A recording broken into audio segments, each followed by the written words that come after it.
A paz do Senhor Jesus. Hoje vamos ler no Evangelho de João, no capítulo 1, primeiro o verso 1, depois o verso 14, que diz assim, no verso 1, no princípio era o Verbo, e o Verbo estava com Deus, e o Verbo era Deus. Agora no verso 14, e o Verbo se fez carne e habitou entre nós, e vimos a sua glória, como a glória do unigênito do Pai, cheio de graça e de verdade. Então a Bíblia aqui nos diz que no princípio era o Verbo.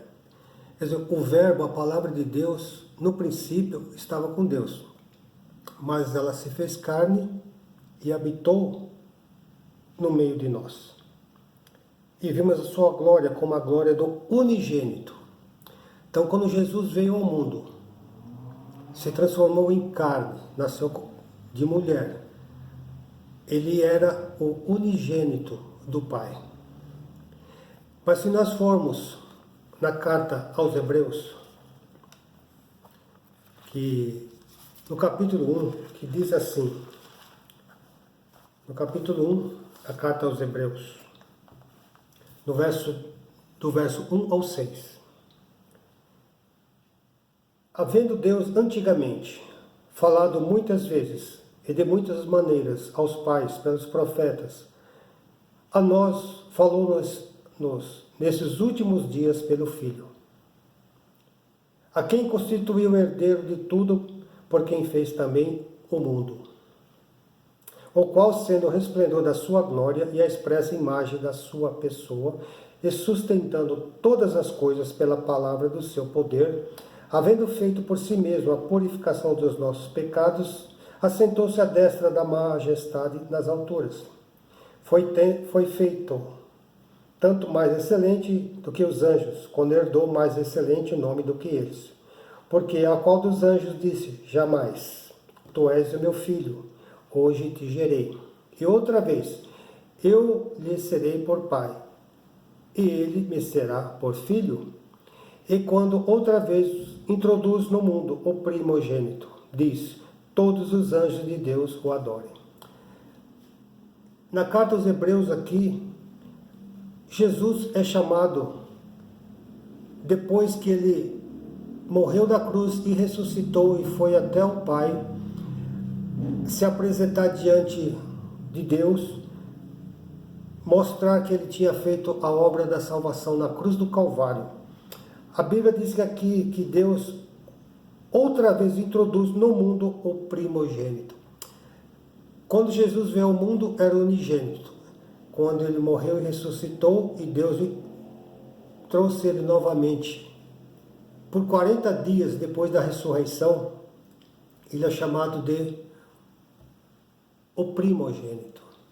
O que mudou entre aquele Jesus que encarnou, que era o Verbo, e esse Jesus que ressuscitou, subiu aos céus e voltou e apareceu aos discípulos, aos apóstolos, a muitas pessoas, a centenas de pessoas?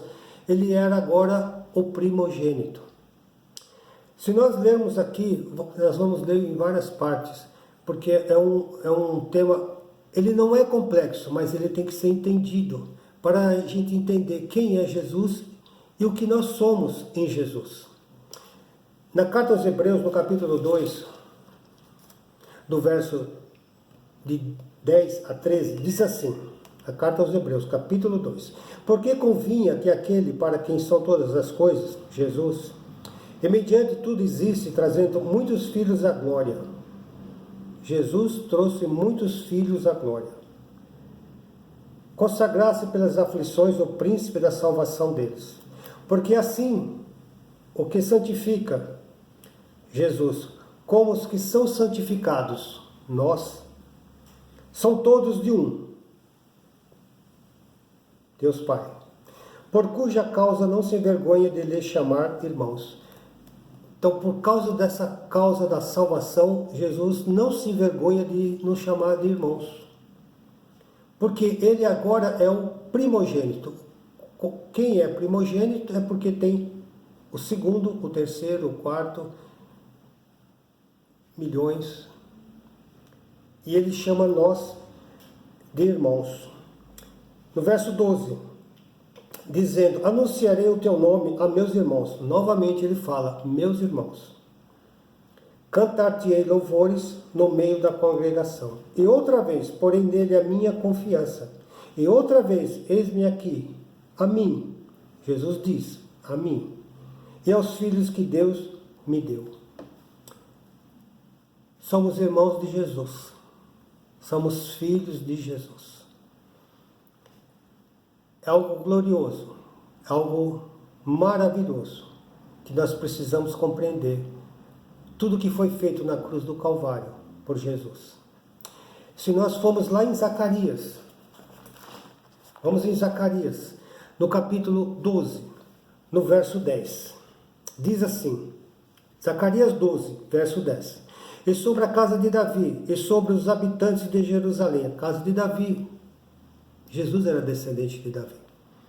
Derramaria o meu espírito de graça e de súplicas, e olharão para mim a quem transpassaram, a quem crucificaram. E o prantearão como quem pranteia por um unigênito. E chorarão amargamente por ele, como se chora amargamente pelo primogênito. Então ali em Zacarias falava ao povo de Israel que ele transpassariam a Jesus, crucificariam. E aqui chama ele de unigênito e depois de primogênito. Mas vamos lá em João, capítulo 20, que diz assim no verso 17, João 20, 17. Disse-lhe Jesus, não me detenhas, porque ainda não subi para o meu Pai, mas vai para os meus irmãos. E diz-lhes que eu subo para o meu Pai e vosso Pai, meu Deus e vosso Deus. Logo depois da ressurreição, quando as mulheres encontraram Jesus no jardim, e elas queriam tocar em Jesus, Jesus, não me toque, não me detenhas, porque ainda não subi para o Pai. Mas avisa os irmãos, depois da ressurreição, Jesus passa a nos chamar de irmãos. Isso a gente pode ver claramente também no capítulo 15 do Evangelho de João também, que diz assim, 15. Já não vos chamarei servos, porque o servo não sabe o que faz o seu senhor, mas tenho-vos chamado amigos, porque tudo quanto ouvi de meu Pai, vos tenho feito conhecer. Aqui, antes da crucificação, antes da ressurreição, ele falou que não ia nos chamar mais de amigos, de servos, mas de amigos. Porque tudo que ele tinha ouvido de Deus, ele tinha transmitido para nós. Agora, nós não éramos mais servos, porque o servo não sabe o que faz o seu senhor. Agora ele nos chama de amigos. Mas isso foi antes da crucificação e da ressurreição. Porque depois da crucificação, Jesus passa a nos chamar de irmãos. E fala que vá e diz aos meus irmãos que o vosso Deus e o meu Deus, ele se coloca de uma forma igual a nós, porque agora ele é o primogênito de muitos irmãos. É isso que eu gostaria que todos compreendessem. A salvação, ela é algo maravilhoso. É algo que nos leva a pensar que nós estávamos perdidos nos nossos pecados e delitos diante de Deus. Mas quando Deus enviou o seu Filho primogênito ao mundo, ele morreu e ressuscitou, para que fosse o primogênito entre muitos irmãos. Somos de Cristo, somos irmãos de Cristo, somos filhos de Cristo, somos filhos de Deus, porque Jesus é Deus. Ele estava com o Pai e ele era Deus, e ele continua Deus para sempre. Por isso, Entrega a sua vida enquanto há tempo, para que você se torne um filho de Deus, um irmão de Jesus, um filho de Jesus. Leia esses versículos, entenda o que ele está dizendo, que nós não somos mais pecadores, condenados à morte eterna. Passamos a ser irmãos de Jesus, filhos de Jesus. E vamos assentar no trono. Como ele disse, eu me assentei no trono, e vocês se assentarão com o trono comigo na glória.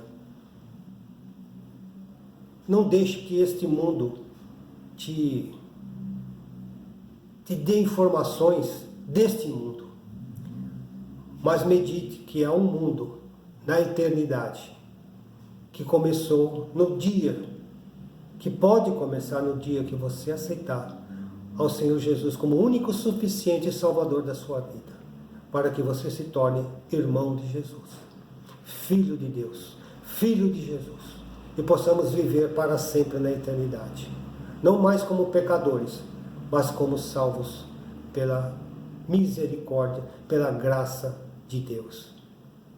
Creia que há uma oportunidade maravilhosa diante de você. Aceite Jesus Cristo. Entregue a sua vida a Ele como único e suficiente Salvador, para que essa obra que Deus iniciou na eternidade para conosco se concretize na sua vida.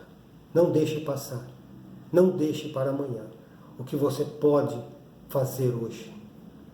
Creia que o Senhor Jesus é o único e suficiente Salvador.